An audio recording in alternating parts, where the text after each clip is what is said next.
Andhra Pradesh assembly ఎన్నికలకు రేపో మాపో ఎన్నికల నగారా మోగనుంది. ఆ ఎన్నికల బరిలో నిలిచేందుకు ఎన్ఆర్ఐలు ఉత్సాహం చూపిస్తున్నారు.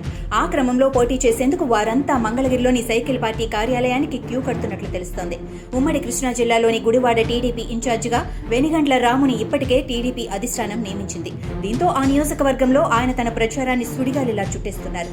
అలాగే జగన్ ప్రభుత్వ పాలనలో రాష్ట్రంలో చోటు చేసుకున్న పరిణామాలను సైతం ఆయన తనదైన శైలిలో ప్రజలకు వివరిస్తూ ముందుకు సాగుతున్నారు.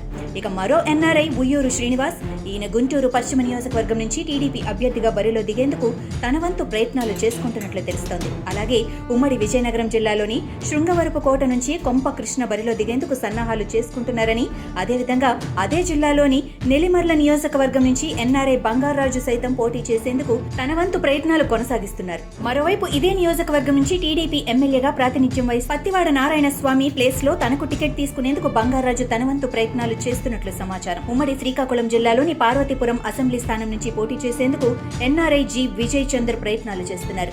దీంతో రానున్న ఎన్నికల్లో 8 నుంచి 10 అసెంబ్లీ స్థానాల్లో ఎన్ఆర్ఐలు పోటీ చేసేందుకు తమ వంతు ప్రయత్నాలు చేసుకుంటున్నట్లు ఓ ప్రచారం అయితే కొనసాగుతోంది.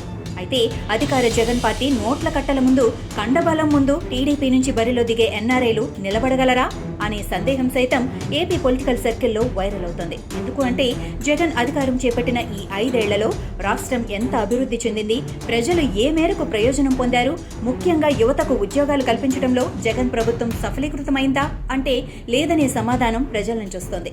అలాంటి వేళ విభజన ఆంధ్రప్రదేశ్లోనే కాదు, ఉమ్మడి ఆంధ్రప్రదేశ్లో చంద్రబాబు ప్రభుత్వ హయాంలో హైదరాబాద్ మహానగరం అభివృద్ధి చెందటం, అలాగే ఆయన పాలనలో నవ్యాంధ్ర రాష్ట్రానికి వచ్చిన పరిశ్రమలు, యువతకు కల్పించిన ఉపాధిపై తదితర అంశాలపై ప్రజల్లో ఓ స్పష్టత అయితే ఉందని సదరు ఎన్ఆర్ఐలే స్వయంగా స్పష్టం చేస్తుండటం విశేషం.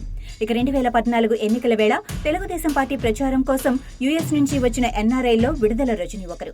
ఆ తర్వాత అంటే 2019 ఎన్నికల్లో ఆమె టీడీపీ నుంచి చిలకలూరిపేట టికెట్ ఆశించటం, కానీ పార్టీ అధిష్టానం అందుకు ససేమిరా అనటంతో ఆ వెంటనే జగన్ పార్టీలో చేరిన ఆమె అదే నియోజకవర్గం నుంచి ఎమ్మెల్యేగా గెలుపొందటం, ఆ తర్వాత జగన్ కేబినెట్ లో వైద్య ఆరోగ్య శాఖ మంత్రిగా కీలక భూమిక పోషిస్తూ ఉండటం గమనార్హం.